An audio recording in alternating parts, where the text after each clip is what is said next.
At first, I'd have thought he was like an excitable hyena. Okay. But now I think he's calmed himself down. So now I think he's just a lion who's the head of the pride and just leading the way. He's just leading the way and knows that he's the top man in that pack. I like that. In answer to your question, Dan, I think first of all, the criticism that he was aimed at him during the season was wrong.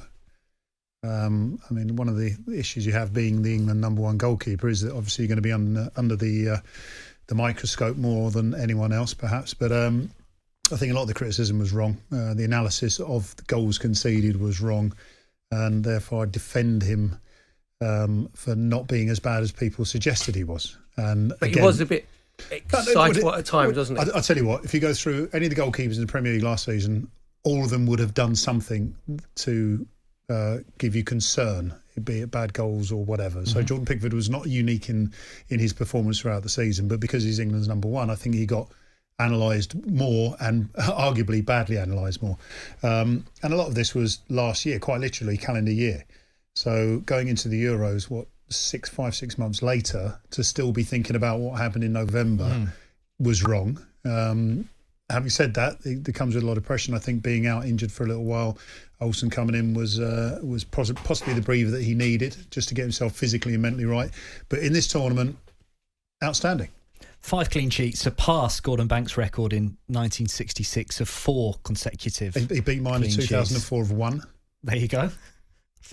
So just kind of surpassed you a little more prompted than he surpassed Gordon. I'm not surprised someone beat that. One clean sheet in a row. The team weren't quite as sort of tight-knit or organised in front of you, Dave, were they, to be fair? What I've liked, I mean, yesterday was great, and he was allowed to come out and when the ball came through, because I mean, the replays were sort of slightly odd angles, if you like, but he was allowed to do that. The ball's come through, and however he's read that situation, no one scored, and after the games he's had, that's acceptable. Also, as well, the big problem was that Kyle Walker, Johnson, and Harry Maguire weren't anywhere near, was there? There was a massive gap. I mean, but Perry, we know in the game, and there'll be no different in the game against Denmark. Doesn't matter what the scoreline will be, Denmark will get an opportunity, whether it's because of a bad pass from an England player or whether it's because of great play from Denmark. They're capable of doing that, and Jordan Pickford will be asked upon. And I think this is the beauty of what we've seen in these 5 games. When he's been asked upon, he's delivered.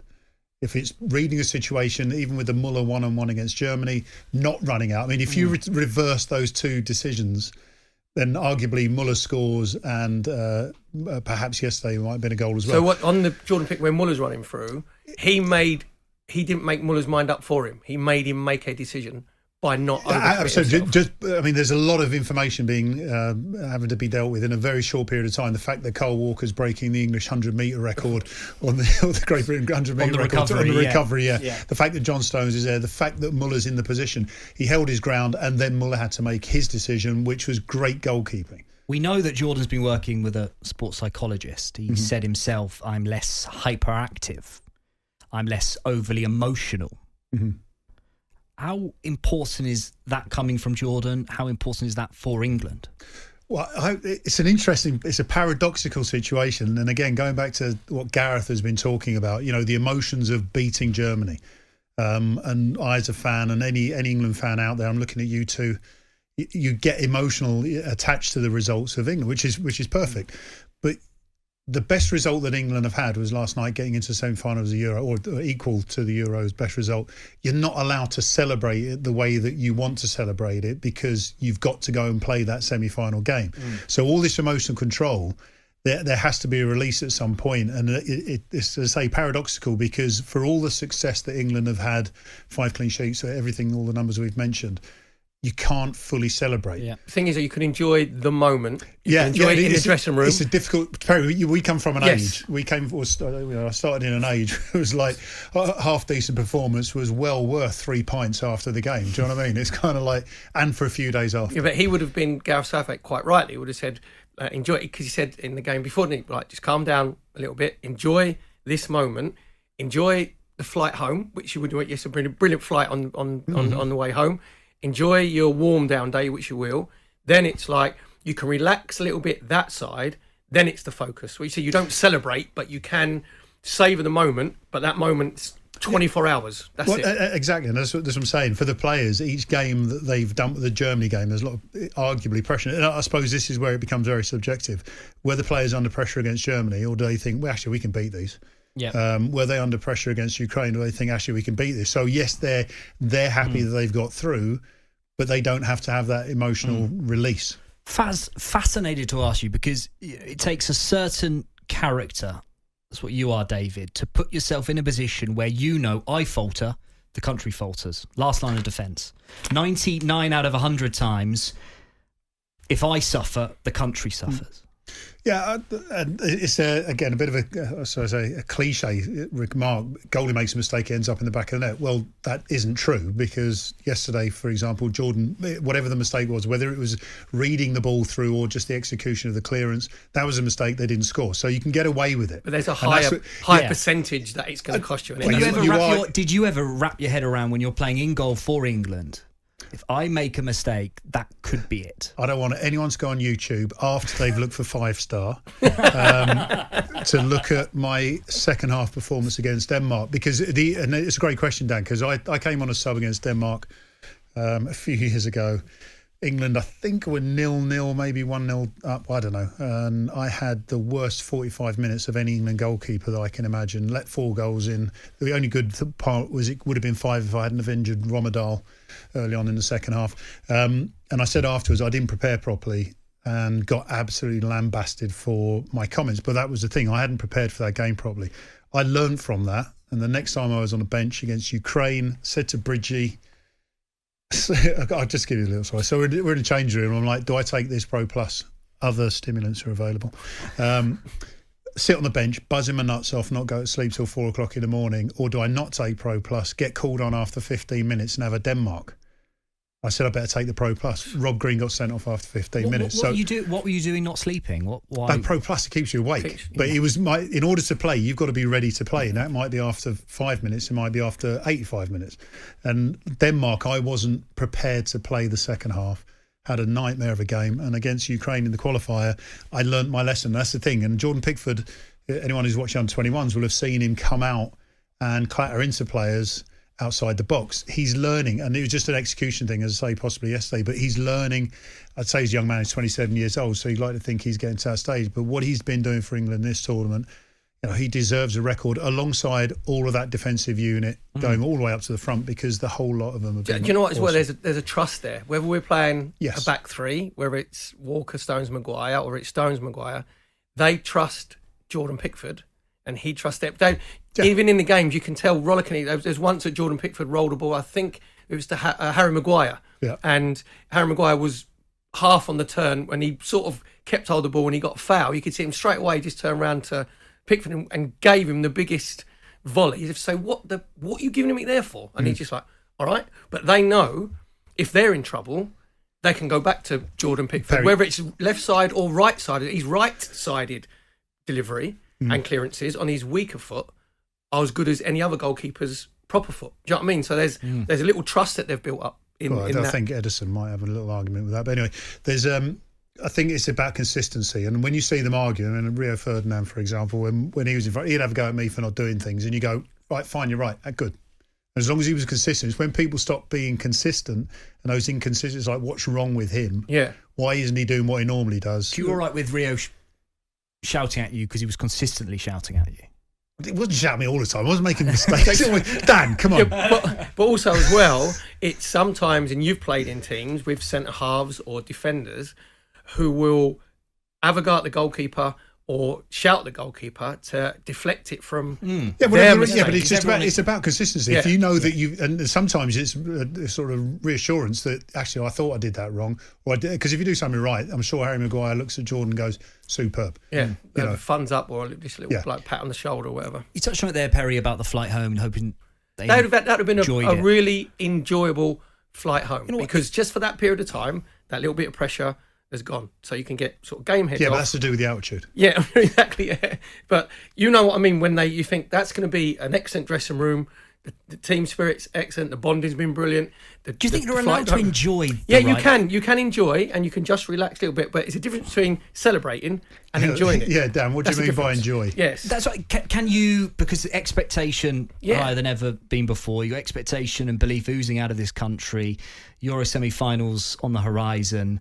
Can you forget to enjoy it? Are you allowed to enjoy the process that these players are on at this moment? Yeah, and as I say, I think this is the paradoxical side of it, because you're playing a game, 90 minutes, 120, in England's case, everyone's been 90 minutes, but you've got to win that battle. So you have to enjoy success in that battle. But the bigger picture is, well, Harry Maguire and everyone who's been talking about it, is they're there for a reason, to go all the way to the final and to try and win that final. So you go, yes, we've got past that battle. Enjoy the moment, knowing that you've already preparing for the next moment. And there'll be a little bit of relief, just a little, because of the pressure that was building up, expectations. They know they got the semi-final back in their own country and expected. Most pundits were saying this will be easy against Ukraine. And he end up being 4-0 and being easier than what I thought it was going to be. But even that brings its own pressure when they're going as if to say this is a walkover, really. And that's when, no, calm down a bit. It's just got to be a little bit more level-headed here. What I like, and again, I mean, I'm sort of glorifying Gareth Southgate here, and it's not just because he was my teammate, but what I like hearing, and it was what he said today about the guys who have not been used, because I've been in squads where we've gone to knockout stages, and as substitutes who haven't been used, we didn't know what the set plays were. And you can put them up on a board, and Perry, you hopefully agree with me. Straight over to Jack, wasn't it? It's Jack Grealish was the first person he went to, full-time whistle. Yeah, but it's about preparation. There's that bit. The game's over, but make sure everyone's all right. But it's the preparation for the game. And if you remember, I don't know if it was the Euros when we drew 2-2 with Sweden. Or was that World Cup? I can't remember. It must have been World Cup. And 2006 World Cup. Was it 2006? We conceded 2 goals from set plays. But none of the non-starters were involved in the set play prep. So anyone who came on the field would only have seen it on a board. Yeah. And it's kind of like you think Gareth's got quite a few players there who haven't figured much in this tournament so far. So you would imagine the preparation will be, let's say Ben White, whatever.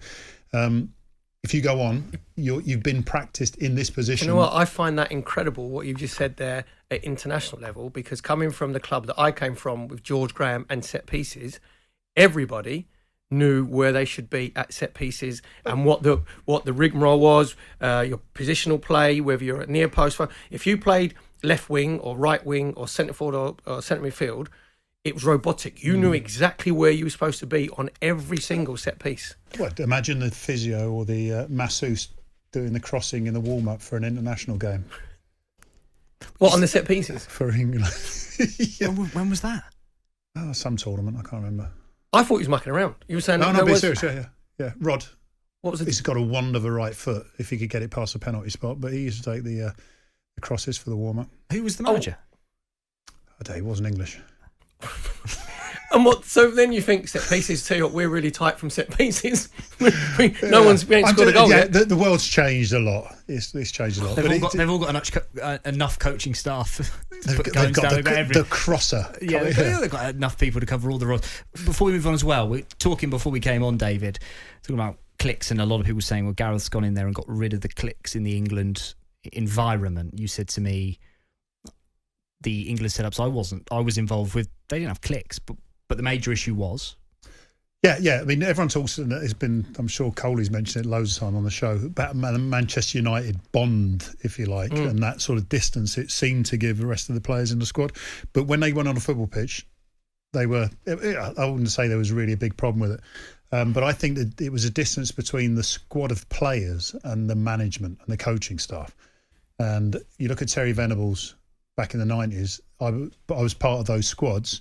Everyone was in it together, even Glenn Hoddle to a level. And then once it seemed when the foreign managers came in, that distance was just a little bit bigger. Do you know what this is? Communication, because you said that Gareth, right after the games, was talking about the players, not me. He said, my biggest decision is who I leave out the 23. Do you know what I mean? He said, because this isn't to do with who's training well, who's not training well. They're all on a level, they're all giving it everything. But he will be communicating with them why they're not, in it. It's nothing personal against you. I'm going this way because. And everybody's surprised that Jadon Sancho played just in, not Jack Grealish. You can bet your life that he would have pull Jack Grealish to one side and say, actually, Jack, what you've been coming on and changing the game, I don't see you as an impact player, but the reason we're playing Jado is because I want him on the right-hand side. I think he's going to give us some energy down there, 1v1s. Zinchenko's might be on the left, but he ended up playing in midfield. But he would have communicated, and he's communicating even with the 3 players that are not in the 23. And as a player, long as you know your manager's being straight and honest with you, which Gareth Southgate will be, then you'll still be disappointed, but you don't feel like you're on the outside, that you don't feel you're ostracised at all. You still feel part of it. So that's I think he's learnt on the human and personal side, rather than just, I need you as a player, I need you as a left back, I need you as a sort of a right-sided midfield player.